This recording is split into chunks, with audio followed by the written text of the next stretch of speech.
Avental de aprendiz. O avental é o primeiro símbolo que um novo maçom recebe como parte do cerimonial de iniciação, quando por ordem do venerável, ou por seu apresentador, padrinho, ou iniciando é revestido com o avental, para nunca mais adentrar qualquer templo sem estar devidamente composto por essa investidura, isto é, estar vestido.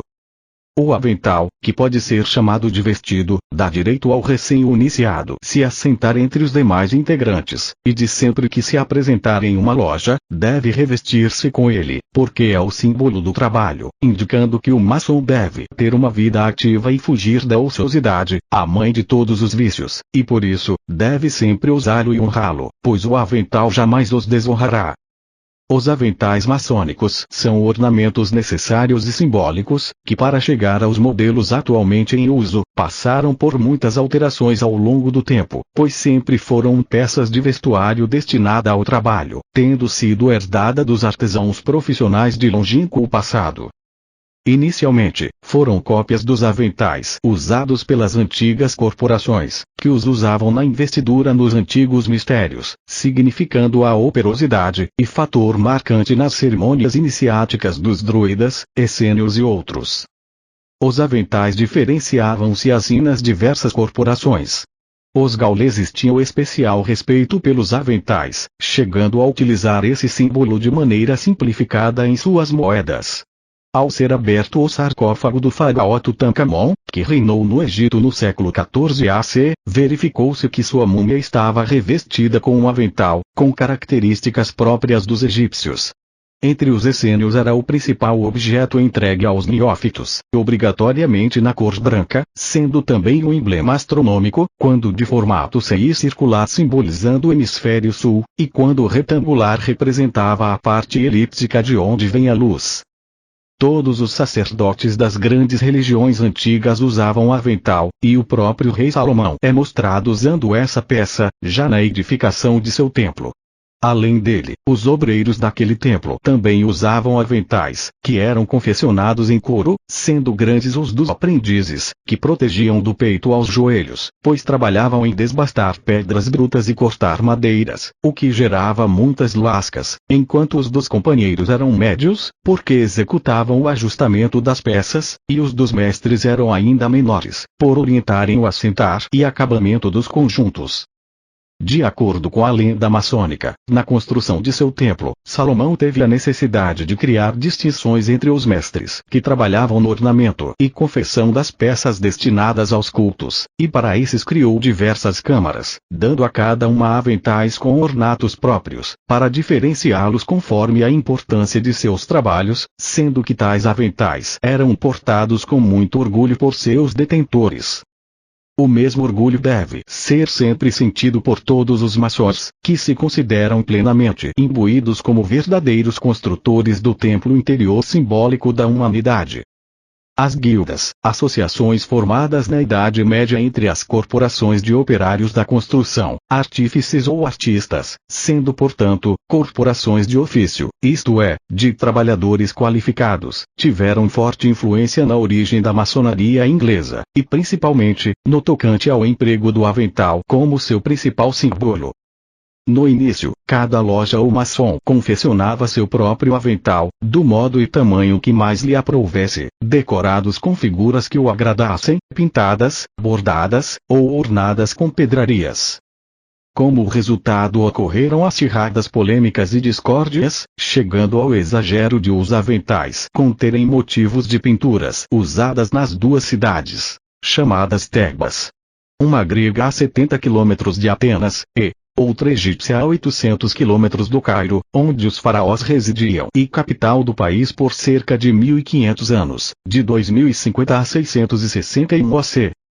Variavam de tamanho e formato, e cada qual escolhia a pintura e cores que quisesse, porém, todos eram feitos de pele de carneiro curtida ao sol, contendo, geralmente, uma grande abeta que chegava ao pescoço, presa por tiras do mesmo couro, mas, por vezes, era usada abaixada e o avental preso à cintura por outras tiras do mesmo material. No século XIV os aventais eram confeccionados em couro de boi, sendo que em alguns casos, o couro não era raspado, deixando os pelos originais do animal, que o tornava mais espesso, e assim oferecendo maior proteção. Para harmonizar e terminar com as deturpações e aberrações surgidas, a instituição tentou regulamentar o uso do avental pelas lojas e seus integrantes, o que não foi conseguido, e tudo permaneceu da mesma maneira por mais algum tempo. Os aventais maçônicos representam o que há de mais significativo para o maçom no sentido da importância, pois simbolizam o labor a que se deve dedicar para o próprio benefício, bem como, e principalmente, para seu semelhante. O maçom só está vestido quando usando seu avental, do qual, obrigatoriamente, deve estar sempre revestido nos trabalhos em qualquer loja.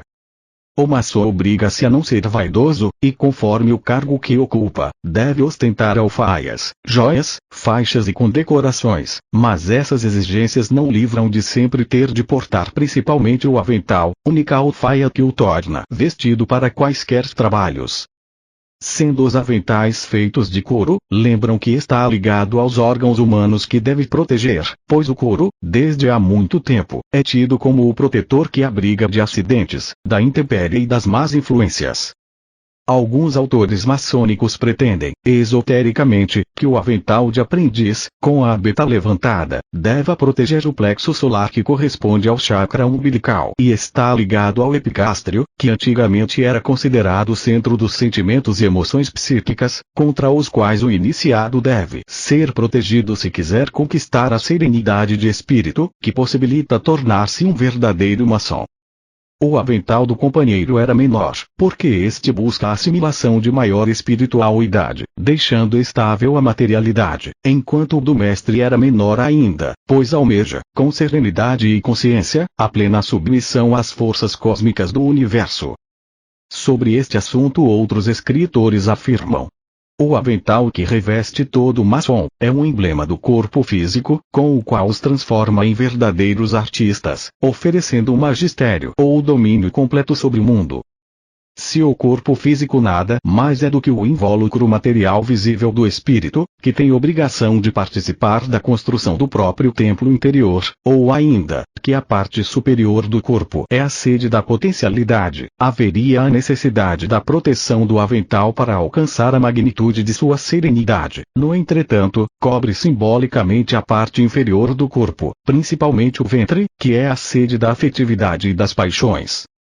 Isto significa que só a parte superior do corpo, que é a sede das faculdades racionais e espirituais, deve participar do trabalho, pois é só esta que permite alcançar a serenidade do espírito, fator primordial que o tornará em um verdadeiro iniciado.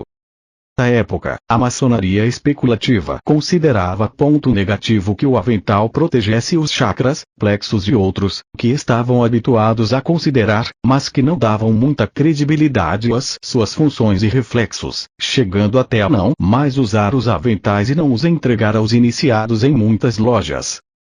Tornava-se urgente tomar uma providência saneadora, pois já em 1725 a maçonaria especulativa começava a estruturar-se. Dentro dos parâmetros maçônicos, instituíram o uso e modelos para os aventais dos 3 primeiros graus, e quando, em 1747, consolidam-se os altos graus, determinaram seus respectivos aventais, com alegorias condizentes a cada grau, porém continham rebuscados motivos nas composições. Entretanto, a polêmica continuava e era necessário um consenso, e para isso foi convocada uma reunião dos Supremos Conselhos, que se realizou em Lausanne em 1875, onde ficou decidida a obrigatoriedade de uso dos aventais, quando lhes deram formas e dimensões apropriadas, quase as padronizando, a saber. As dimensões dos aventais podiam variar de 30, 35 e 40, 45 centímetros. O avental de aprendiz seria branco, feito de pele de carneiro, com a abeta levantada em forma de triângulo, sem nenhum enfeite. O avental de companheiro também seria branco, com a abeta para baixo, e podia ser orlado de vermelho, não obrigatoriamente. E o avental de mestre seria branco com a abeta abaixada, orlado e forrado de vermelho. Parece vir daí que tenha triplo significado material e metafórico, isto é, O maçom tem obrigação de dedicar-se ao trabalho. O maçom pertence a um meio de trabalho. E o maçom deve proteger-se contra os riscos do trabalho. Atualmente, o avental de aprendiz tem forma retangular, medindo cerca de 30 centímetros de altura por 40 centímetros de comprimento, cingido na cintura por cordel ou elástico, na cor branca e forrado ou não com tecido da cor, desprovido de símbolo. Além da parte retangular, ainda é composto por uma abeta com cerca de 15 centímetros de altura, em forma triangular, fixada em toda a extensão superior do avental, na mesma cor. O avental do aprendiz deverá sempre ter a abeta levantada, erguida. Como uma túnica de pele, a percepção do avental como vestimenta ou envoltório externo, tal qual o revestimento material da essência do ser, para o maçom representa a visão espiritual conseguida pela constante busca da luz, procura esta que parte do ocidente, o espaço dos sentidos, chegando até o oriente, o espaço da realidade. Por isso um maçom nunca deve desprezar seu avental, pois é parte integrante da manifestação sincera do homem iniciado na própria vida, pela qual se depura a escalada em busca da existência divina. Pode-se dizer que o triângulo formando a abeta, mais o avental decomposto em dois outros triângulos, se somados representam simbolicamente as três forças vivas do homem, a saber, o espírito, o corpo e a alma, sendo que o primeiro se manifesta pela inteligência, o segundo pela matéria, e a terceira pela locomoção, ou seja, a vida. Porém, atualmente as determinações dos Supremos Conselhos, 1875, não mais são observadas, pois os aventais variam de acordo com os ritos, obediências e países onde se encontram.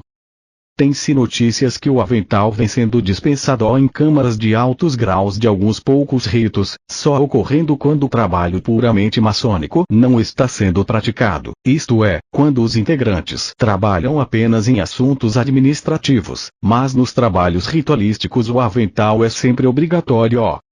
Há um grave erro que algumas lojas ainda praticam, quando VM os oficiais acham, e há sempre os inventores que usando apenas o colar com a joia de seu cargo, estão dispensados do uso do respectivo avental, mas isto é uma gravíssima falta que nunca deve ser cometida, pois o avental é o verdadeiro símbolo do trabalho maçônico, e a investidura do verdadeiro traje maçônico é indispensável em qualquer trabalho no interior do templo, e ainda que maçom algum pôde furtar-se de seu uso. Também no passado o uso do avental foi deturpado, para não dizer explorado, pois algumas corporações profissionais obrigavam seus aprendizes a trabalharem gratuitamente, como paga pelo direito de usarem seus aventais.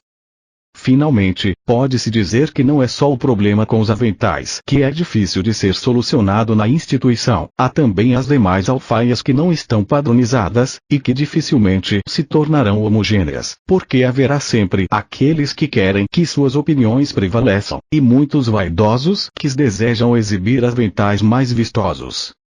Tais pendências somente serão definitivamente solucionadas, quando os responsáveis por todas as potências se unirem e decidirem acatar as decisões que poderiam ser tomadas coletivamente, no que se refere à padronização de todas as alfaias, fato que se tornaria uma melhor e auspiciosa realidade, mas que, infelizmente, parece ser uma utopia.